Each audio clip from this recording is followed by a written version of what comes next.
Hi, my name is Ryan Hreljac, and when I was 6 years old, I started a little charity project that I guess never really stopped. We were fundraising in my grade 1 classroom for developing countries, and my teacher brought in this list of things we could save, and it was like 1 cent was for a pencil, $2 was for a blanket, $5 was for 5 hot lunches, and then eventually she got to a point where she said $70 would buy a well. And then she explained to us, yeah, people are dying because they don't have clean water. And, well, my class, we were mystified because we were like, what do you mean? Why don't they just go to the water fountain and get some water? And my teacher explained to us, yeah, they have to walk something like 5 kilometers to go get, say, clean water. We didn't know what 5 kilometers was. We were in grade 1. So my teacher said 5,000 steps. And that didn't really help. But I remember counting the steps it took me to get from my classroom to the water fountain. And I counted 10. So I just figured one thing that was stressed upon us a lot back then was sharing. Like, you share this, you share that. I had 2 brothers at the time, and, we had to share everything. So I figured I was in this situation where maybe there was something I could do to share what I had with someone that didn't have necessarily as much as I did. So I got home to my mom and dad, and I said, Mom and Dad, can I have $70 to build a well in Africa? And they said, that's nice, and went along making dinner. So they basically ignored me at first, but after a few days of migraines, they finally sat me down and they said, Ryan, $70, it's quite a bit of money. We can't just give it to you, like, here's $70, off you go. But what we can do is give you a chance to earn it by doing extra chores on top of the chores you already do to earn an allowance, and then you can fundraise the money for it.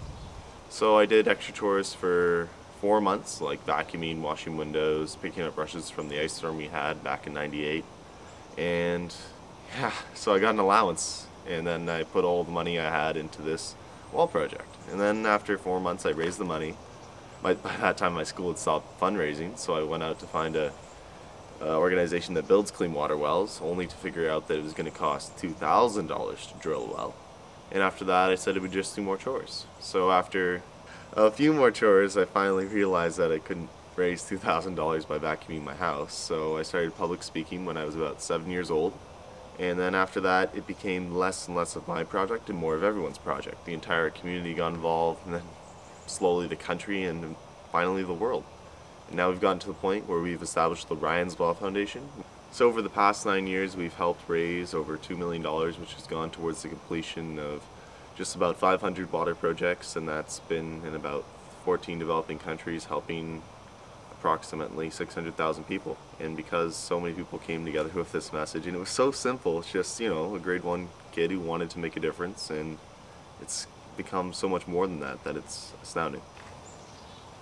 Now we do 3 main things at the Ryan's Well Foundation. The first thing we do is build clean water wells, and this is because there are over 1 billion people in this world that don't have access to clean water, and 6,000 children die every day because they don't have clean water.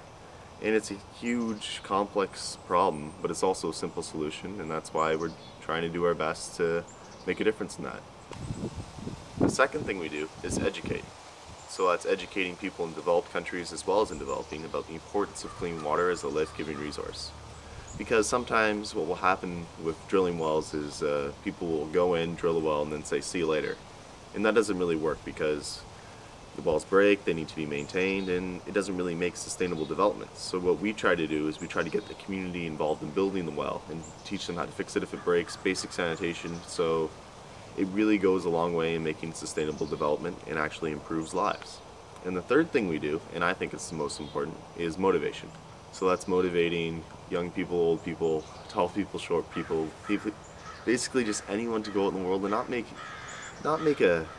not feel they have to make a huge difference, but just to find their puzzle piece to do what he or she thinks is right.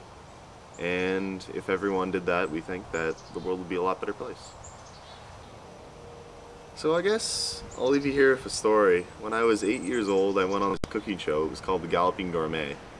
And basically, this guy sat me down and he told me a story. He said that in life, everyone has a cup and a saucer. So like a teacup and a tea saucer sort of thing. And he said to me that for much of his life, his cup was overflowing into a saucer.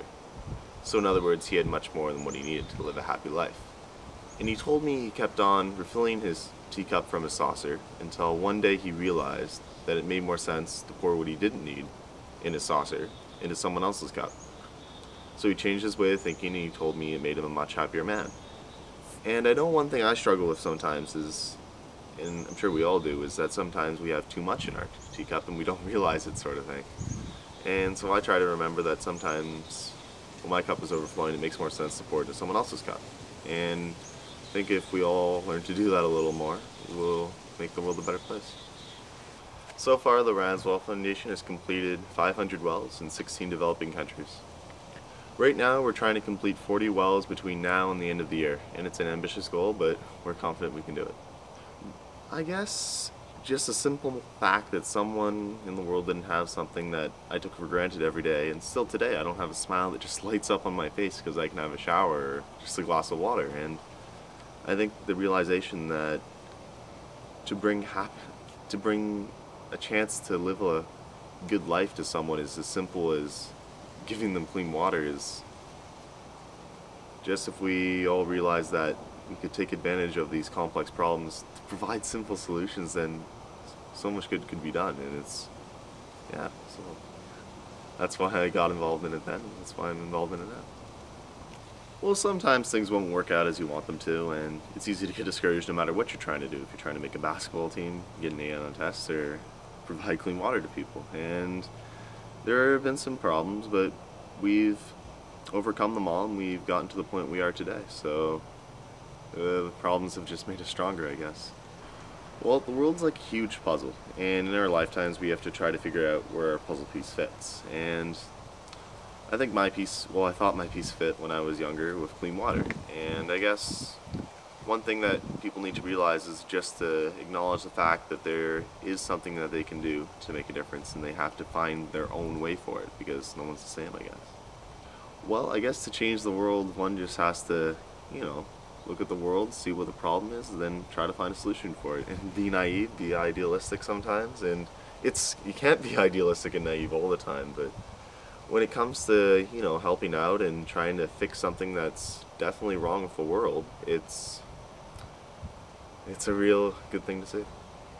After graduation, hopefully I plan to go to university, but so far I don't know what else I want to do with my life.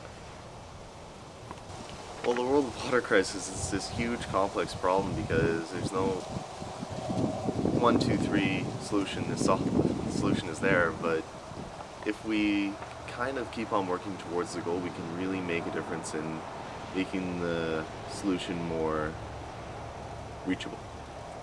Now more than ever, we're going through a tough economic time, I guess, but one thing we need to realize is that there are people in the world that are not as fortunate as ourselves, and we need to try to find a balance in worrying about the world around us as well as ourselves. And if we can find that, then all the better for us all. A well can cost anywhere from $2,000 to $15,000, depending on a lot of variables. Well, one thing that's important is that you try to make a difference in your own way, but if you're interested in helping the foundation, an example is $500 will supply 500 students with clean water, and $100 will build a hand washing station in a community or a school, and $50 will be able to provide a family to access to clean water.